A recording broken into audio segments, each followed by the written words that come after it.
Good afternoon. I see you, Carla. Can you hear me okay? I got my earbud in because I'm trying to do two things at once. Hi, Mimi. How did you know I was cooking dinner, Carla? Hello, beautiful people.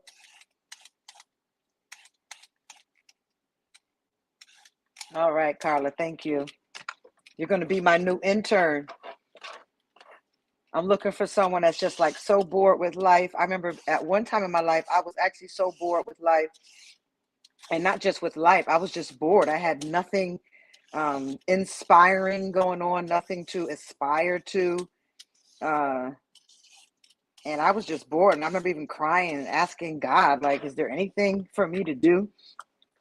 I'm looking for somebody like that, somebody going through something like that, because I need your help.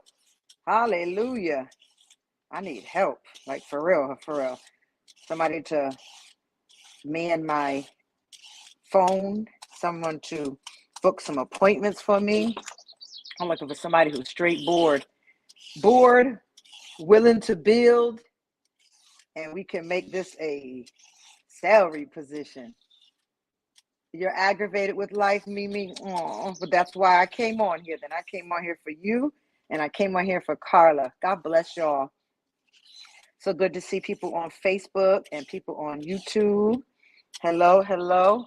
I'm getting my dinner ready, but I wanted to check in while I wait for a delivery.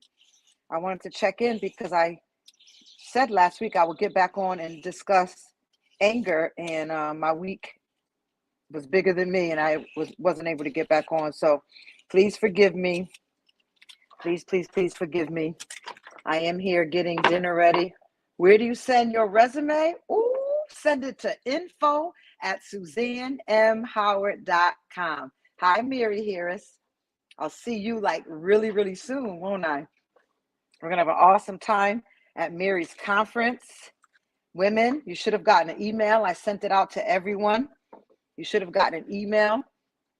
I'm going to Mary Harris Rose conference. I'll be speaking there. Women exhale, exhaling women. Whew. Do you know what it means to exhale? Do you need an exhale? Have you missed an exhale in your life? Well, I, along with many other speakers, are going to be able to tell you and get you back on that path where you need to be able to exhale in your life. Hi, Tori. Welcome. Hey, Mike Tay. I was thinking about you this morning. Pray for you. Hope to see you Sunday afternoon. So, yeah, I wanted to get on here while I was cooking. I'm waiting for a delivery. And how do I cut these carrots? Long, lengthwise. And I said I was going to come back on here last week and talk about anger. So I wanted to keep my word and get on here. I didn't want to be fancy about it because I didn't have time to sit down and get the studio together. You know, my professional microphone system and the background and all that. I just needed to get on here and get it done. Hi, Pastor D. Hi, Deja. So I wanted to check in, see how everyone is doing on this week. Did anyone take advantage of some of the coaching goals that I gave you on last week? Oh, yeah, by the way, open your emails. If y'all haven't opened your email already, I sent out a very good blog post today. And not only just something for you to read, but it's an opportunity that you might want to jump on. You might want to jump onto it. Hi, Heather, my other mental health superhero. Because that's what we're dealing with right now in mental health. We got to be superheroes. And you know, if you're a believer, that is the king in us. That is the superhero. He makes us super duper. But if you didn't have a chance, open up your email. I have an awesome coaching program. This is a year-long coaching program. And this is not just one where you come in and you talk and you share all your stuff. I might give you a few minutes to share your stuff because it may be what we need to get over the hump. But this is a program. We're going to be working out the continuum of your life, the chronological order of your life, so that we can discover and discern how did you get where you are? What's working and what's not working in your life? Why are you still tolerating things that are not working in your life? And with the guided help of a coach, we're going to transform your life. And I've called this one on my own, My Life Master Plan. Come on, type it up there with me. My Life Master Plan. Hey, Katrina. And we're going to get your life together. If you're interested, check it out. This isn't something you can do weekly because you will have soul assignments, soul homework to do, which we call an extension of the office session. So you can't do it every week. So the minimum or the maximum amount I would recommend is twice a month. But really, this is a monthly coaching program. And it's about a year. It might go a year or 6 months, depending on, it could go even 2 years, depending on how much of you we encounter in the middle of the road. And we need to unarm you. We need to remove the walls. We may need to give more compassion and love at a certain point. But it's a monthly program, so you don't have to pay every week. You don't have to pay bi-weekly. You pay one time a month. And it's a guarantee life changer. It's a guaranteed life changer. We can make it happen. So check your email. I've even posted on a social media post and just read about it. See if it's something you're interested in. I only have 2 people that are in it right now. They just started, so I don't have testimonies for you yet. But I've been doing this for too long for it not to be successful. Most things that are not successful don't last this long. Anybody can say an amen to that? All right, so now I got to get a bowl. Hang on a second.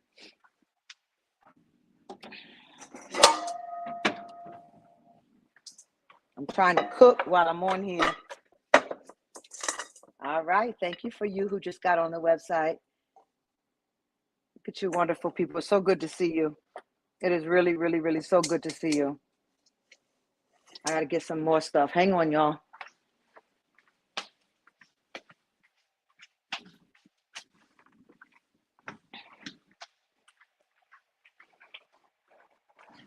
I was trained in HR, so I am a professional by trade. So even coming on here doing stuff like this, hi, Yvonne Bowen, even coming on here doing stuff like this is a stretch for me because I've been trained to be very professional, get the job done, look as professional as you can, even when you're handling unprofessional moments. So this is hard for me to do, but I'm learning. I'm learning. So again, welcome everyone. I don't plan on being long, maybe 30 minutes, maybe 20 minutes, depending on how I'm cooking this meal and getting things going. But I'm going to be at Mary Harris Rose Women Exhale Conference. And it's close to you, Yvonne. I think it's in New London, Mary. You can put up the address, if you will, if you have a moment. I don't know if you're driving or anything. But I'll be at her conference, and we're going to have an awesome time. I promise you. It's going to be powerful. So I'm glad that you were able to get on here today with us. And I got to get something else. I'm doing 2 things at once. So this is how I fight the dinner battle. This is how I fight my battles. This is how I fight the dinner battle. So now I have company. I don't have to sit here and try to put dinner together without company. So I wanted to get on here to talk about anger for a minute, and then I will let y'all go. This thing doesn't show me how long I've been on already with you. Oh yeah, there's 9 minutes, 43 seconds. So that's not too bad.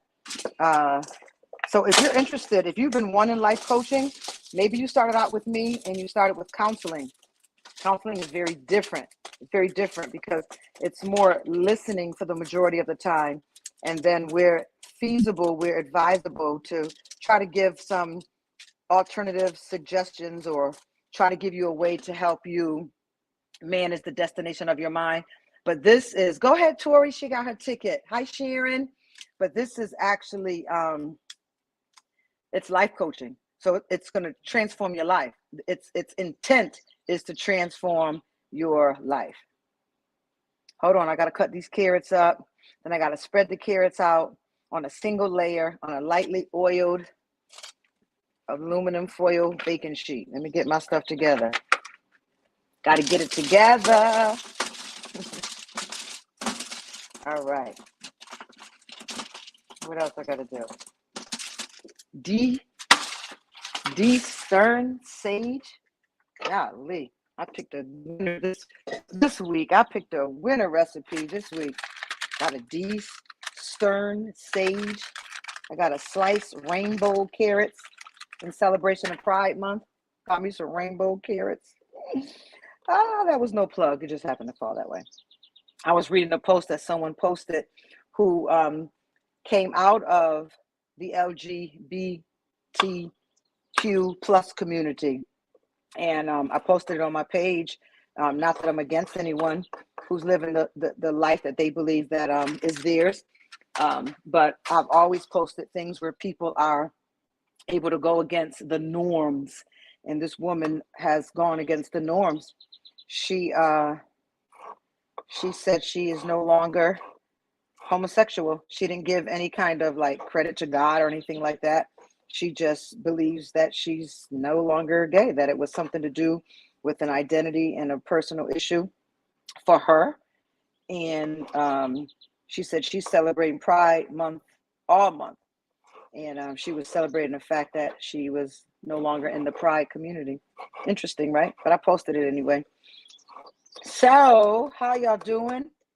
Love, peace, and hair grease and all those wonderful things. I wanted to touch base, as I stated a couple times already. I said I was going to get on about anger, and I never did, because we ended up celebrating our 14th wedding anniversary last week. So we ended up going up to the Cape. So we had a short time here than what I had planned to get things done. And I know I could have done it on the weekend. He wouldn't have said too much, but you know, I have to learn when I get older on what's worth it and what's not. And that time we don't get often, so I might as well work it and give it my all, right? Yeah, I live in the middle of a forest. I call my house a tree house, and it's everything. We saw like 5 hummingbirds the other day, and I had never seen one in person out in the backyard, Crystal. And Misha said she hasn't seen so many lightning bugs since she was a child. Yeah, it's really, it's a treehouse to me. And I say it because it's a whole street of trees, and they just kind of like blew out certain areas. You know, I'm not an architect. Blew out certain areas, just kind of like planted houses in the middle of the trees. So it's nice. Thanks, Tate, you too.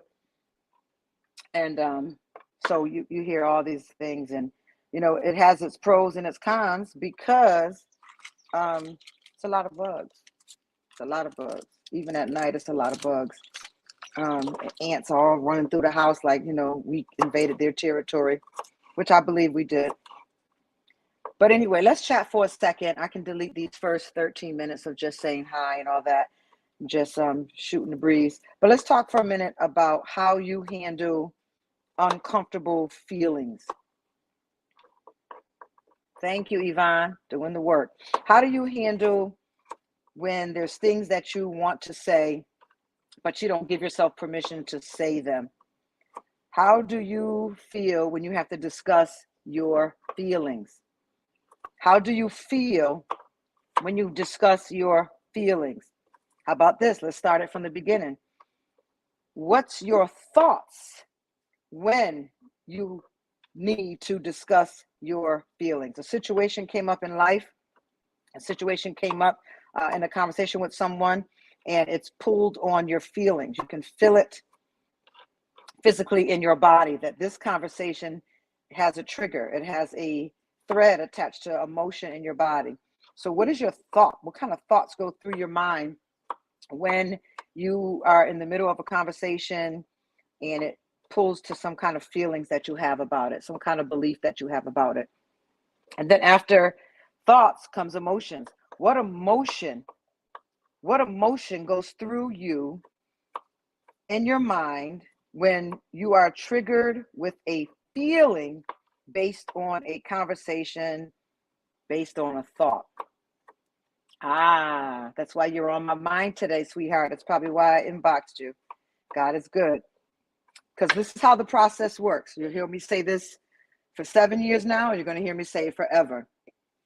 Our thoughts dictate our emotions, and our emotions dictate our feelings, how we feel, physically feel. There has to be something physical manifesting for you to call it a feeling. Otherwise, it's an emotion or a thought. Now, and many of us don't know how to process emotions. We weren't trained, we weren't showed. It's a skill. So, in order to avoid discussing your feelings, do you lump your emotions into a safe and non-revealing category? When I say categories, I'm talking about things such as good or bad.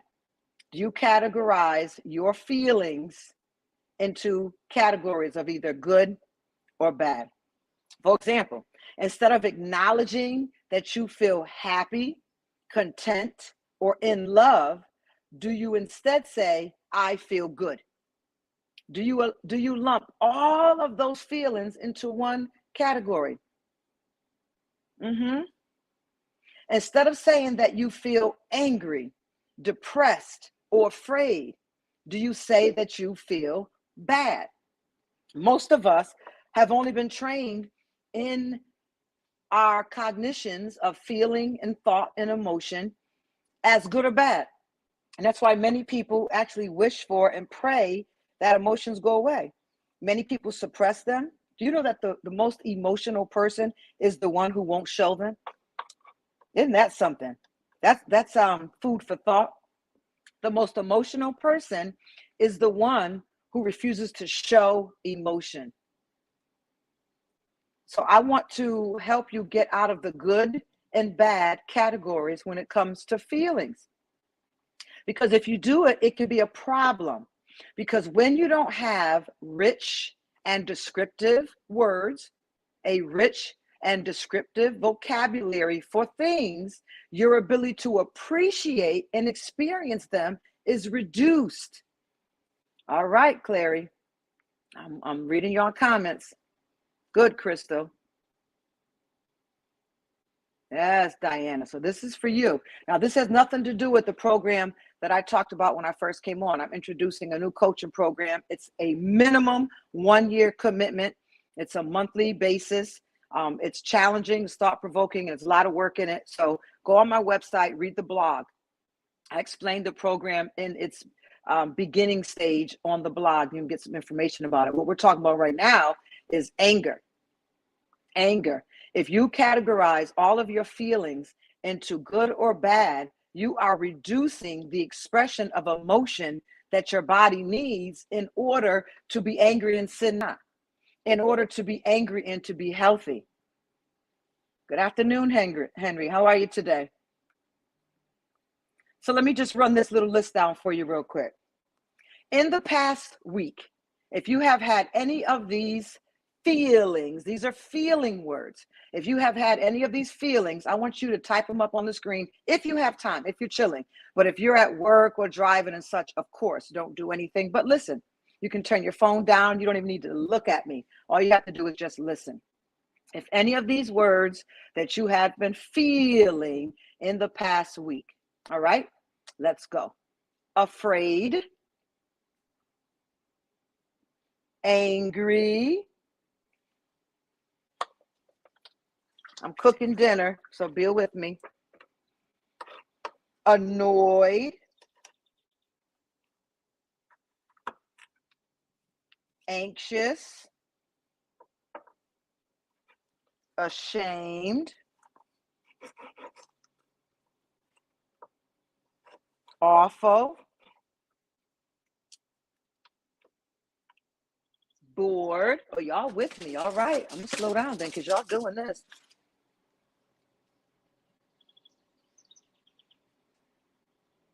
That's the B's that ended on board. Calm, cheerful, comfortable, concerned, content, cranky, crushed. Those are the end of our C feeling words. I'll give you a minute to catch up. You see how not one time did I say good or bad? Not one time have I used the word or the categories good or bad to define feelings. Feeling words have to be described descriptively. It's funny, I'm teaching on anger, right? And I got a knife in my hand. I'm cutting broccoli and garlic and carrots and sage. Don't pay me any mind. I'm just doing two things at once. Glad to have you all along with me. Thank you. Please make sure you like and share. I'm also going to upload this onto Instagram. I'm trying to get us on Instagram. All right, let me see. De-stern sage, chop the leaves off. Cut the broccoli into bite-sized pieces, minced garlic. Done. Get the beef tenderloin. Dry it with a paper towel. Season with salt and pepper. Okay, I can do that while I talk again. D words. D words. Delighted. Depressed.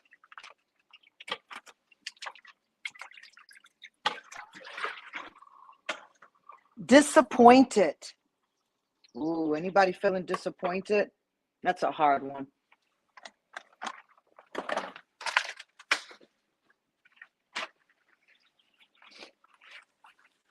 Discouraged.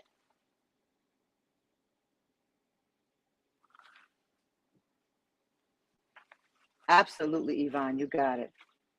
It is a good day break. Hi, Shaylin. All right, Crystal, I'm watching you.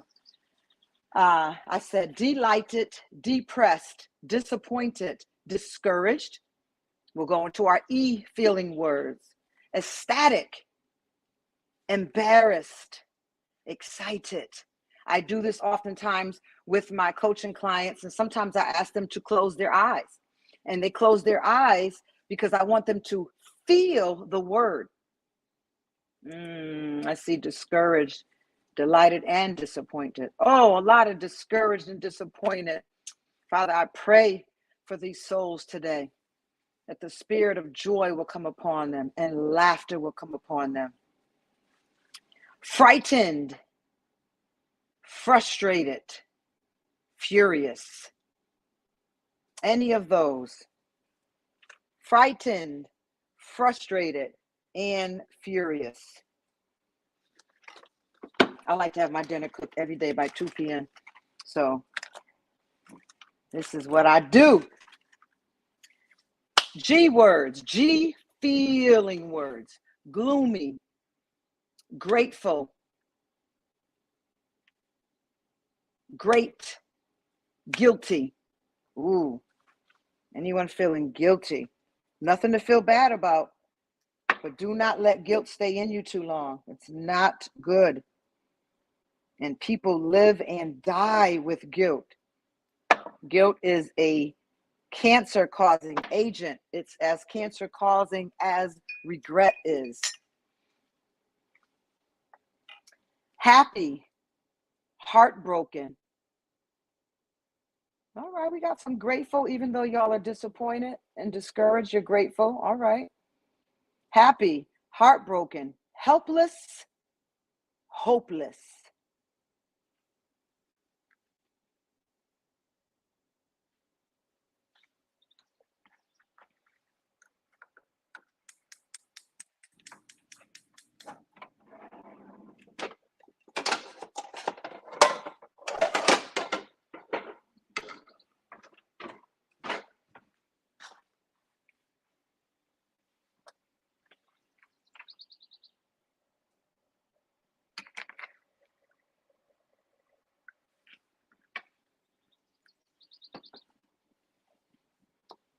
Heartbroken, happy, helpless, and then hopeless.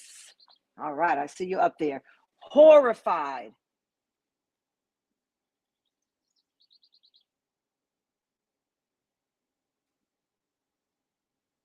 Hurt.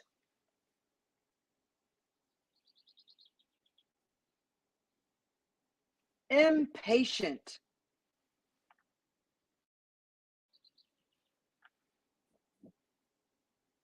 Jealous.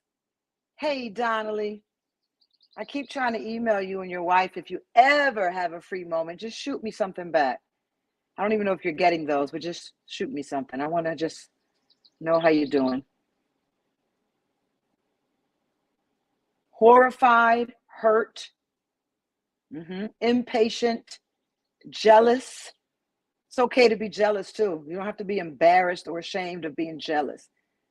People lie to us. You don't have to be embarrassed of it. In fact, and jealousy is not only contagious, but it's like a perennial. Is that the flower that comes back every year by itself?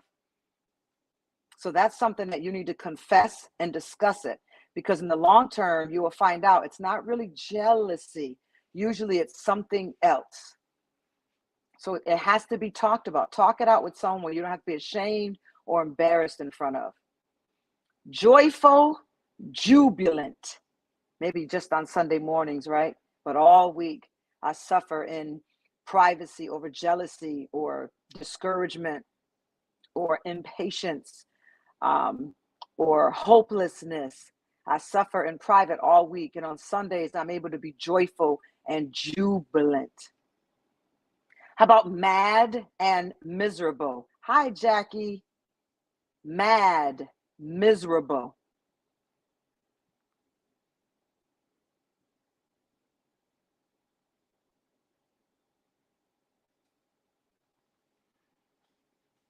Panicky, peaceful.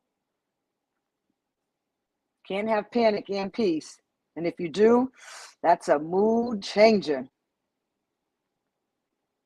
That's good. Donnelly, this is therapy for you already. Praise his name. Panicky, peaceful, pleased, proud,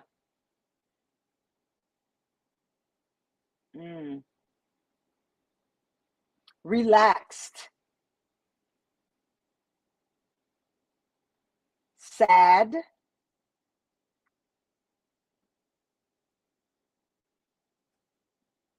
satisfied,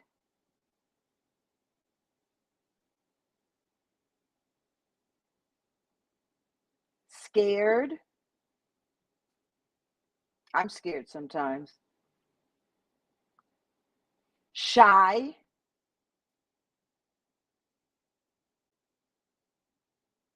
sorry. Sorry. What do you say about sorry?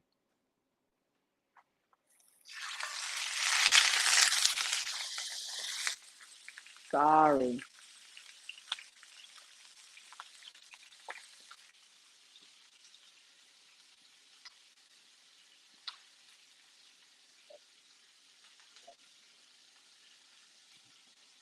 Startled,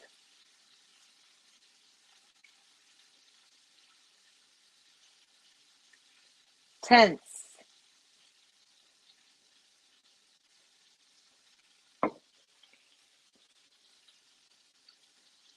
terrific,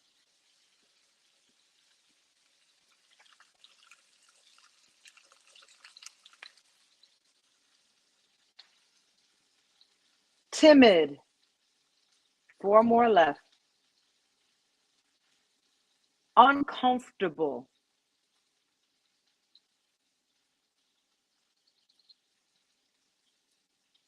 unhappy, wonderful,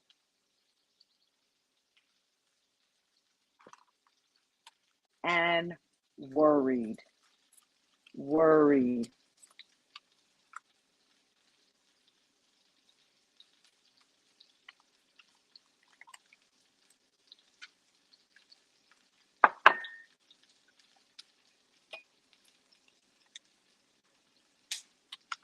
All right. Looks like Donnelly caught up here. Okay, there's an exercise that I would normally do with you on that, but just because we're online and we're just chilling on this lunch break, let me just keep talking to you for a couple more minutes, because it is important for you to remember that anger isn't always a bad thing. Anger isn't always a bad thing. Anger is a sign because anger is pain. Someone who's angry is someone who is in pain. And can you imagine someone that has been angry for the majority of their life? How much pain they have been in for the majority of their life? However, dealing with the effects of anger is a bad thing. It's never a good thing. Anger, in fact, is just one of the many human emotions that make our lives richer and our personalities unique. Even though too much anger is a problem, there are times when it's understandable and even appropriate to be angry, because anger changes things. Anger gets things done when it's wielded with a mature wielder. Otherwise, anger can be a two-edged, bloody sword. You would expect someone to be angry, therefore showing emotions. Because remember when I opened up, I said the most emotionally unstable, emotional person or emotionally unsafe person is the one who doesn't show their emotions. So you would expect to see someone's emotion when they've seen some kind of injustice, a lot of social injustice going on right now in our country, corruption. Some people are angry about the environment. We're angry about the I don't even want to make it about gun laws, but we're angry that people are choosing to kill other human beings. And we're angry about the weapon of choice. But on the good side of anger, a lot of the world's accomplishments have been done through people who were angry and decided to do something about it. They were angry and sinned not. And they were able to do this because anger provides energy. Type that up there if you're able to. Anger provides energy.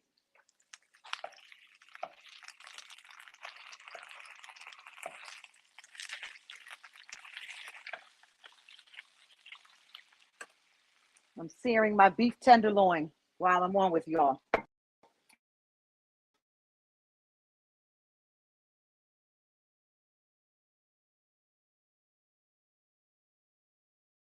Take a minute to get a phone call came through. Anger provides an energy. The other side to it is it also gives you a physical and psychological drive to get things done. So see, anger isn't all bad. It's bad when it's misplaced, like most things in life. Your body changes physically when you become angry. You actually have traceable physical things going on in your body when you're angry. And those changes provide your muscles with energy. You all have heard this before. What am I talking about right now? I'm talking about being empowered by anger because it is used for fight or flight. That was really, really important back in our ancestors' days when they needed that, when they needed to survive the wild that they lived in, when they needed to survive the animals and the elements that they lived in at the time. So fight or flight was a very useful part of our brain that our ancestors used. But we don't live in as much fight or flight anymore. Life is very comfortable for us compared to our ancestors. So now how is fight or flight being used now? Well, you can imagine since the fall of mankind, it's not used in a very useful or productive way. So our bodies actually go through physical changes when we become angry, but those changes can actually provide energy for our muscles. Our body becomes empowered and it prepares us for fight or flight. That means that your body is getting ready for you to confront a dangerous situation or to run to safety. And during those times, your body, your strength increases. There's stories all over social media and TV on how people's energy increased because they were angry, in some instances afraid, but for today's talk, anger. The sad downfall to all of this is your body's energy isn't infinite. It doesn't last forever and ever and ever, ever. It doesn't. So you can't maintain this heightened state of arousal indefinitely. There's a wear and tear factor of driving your car at 110 miles per hour every day, all day. It will wear it down. And that's what energy does to our body. Hi, Shanta. At this heightened level of energy, it wears our body down.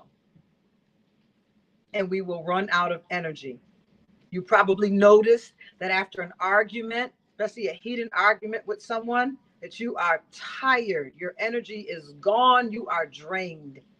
This fight or flight reaction helps you deal with an emergency. But in the long run, if these anger-induced physical changes happen too frequently, they will cause bodily harm to you. Angry men are prone to many diseases. Our young men, statistically has been proven right now, our young men are angry. Crime is on the rise by angry people. They're frustrated and now they're angry. They've been misunderstood and now they're angry. They've been rejected and now they're angry. They've been abandoned and now they're angry. We have a rise of angry young men and boys in this country, especially, and I'm sure in this globe. So it is very important for us to get help for our angry young people, our angry adult people that we know of, because angry people are prone to diseases. And if we don't get a hold of it now, not only is it going to be some of the effects that we're seeing on the news, but there'll also be physical effects. So anger can be used either in a negative or positive way. It's adaptive. It's adaptive ways or in negative maladaptive ways. Let me turn over my lunch, or my dinner really.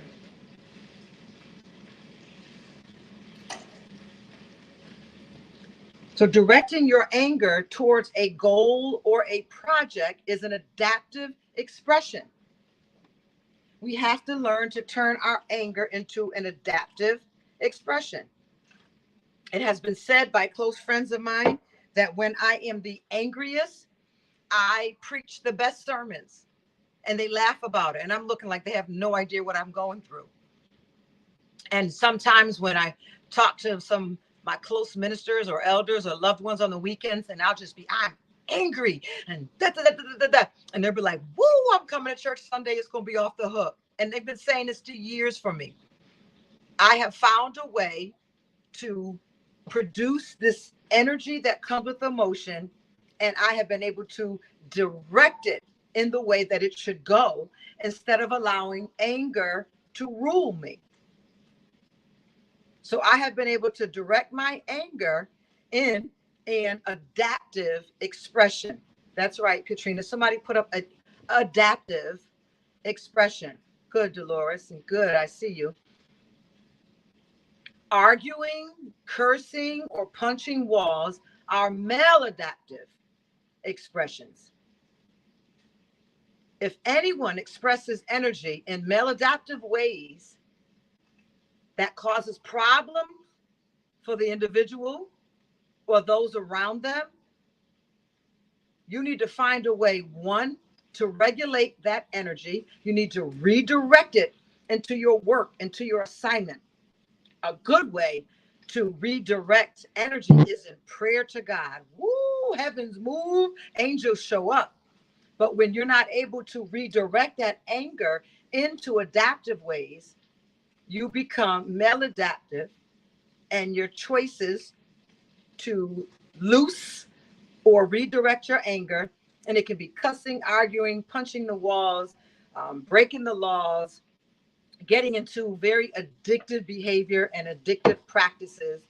So you need to learn how to regulate your anger, or get a therapist or a life coach. Somebody needs to be able to help you with this anger, because it will ruin your life. Just look up the scriptures on anger. Go to Google and put up scriptures anger, and watch what comes up. What the Bible has warned us and forewarned us for thousands of years that anger has done to us as a people, as God's people.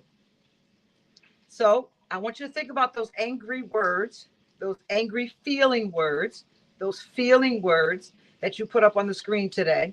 And I want you to find a way to redirect your anger until I get back on here again.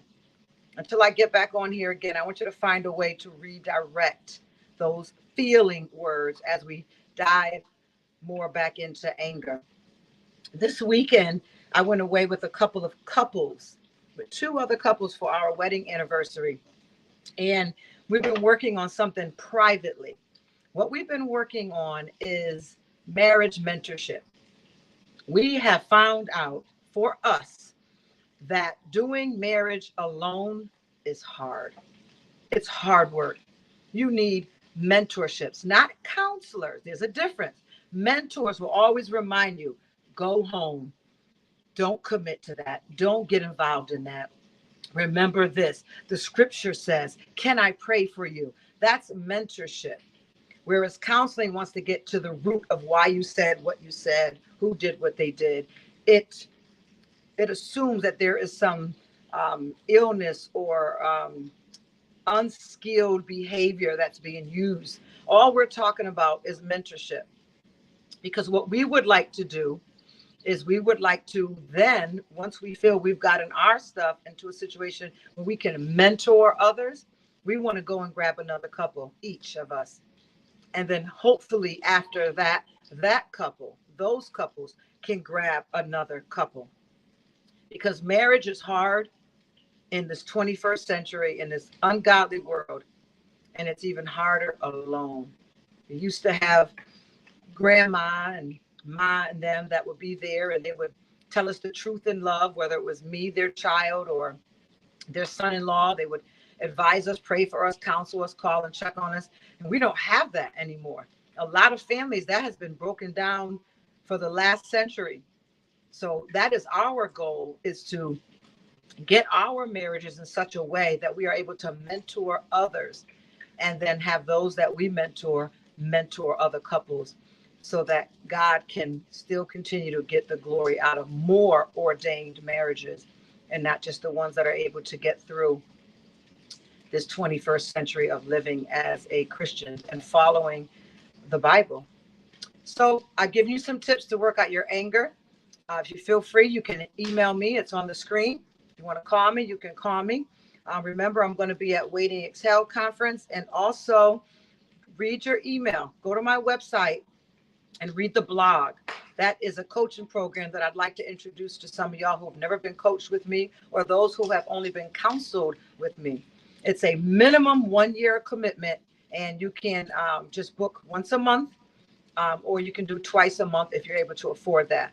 But I recommend it to you. It's going to change your life. I'll be posting more on it so you can get a little more information on it. But I'll try to get back up on here tomorrow. If not Friday, I'll chat with you again during lunchtime, and we'll pick up where we left off. All right. I wish above all things that you prosper and be in good health, even as your soul prospers. God bless you all. Have a good day.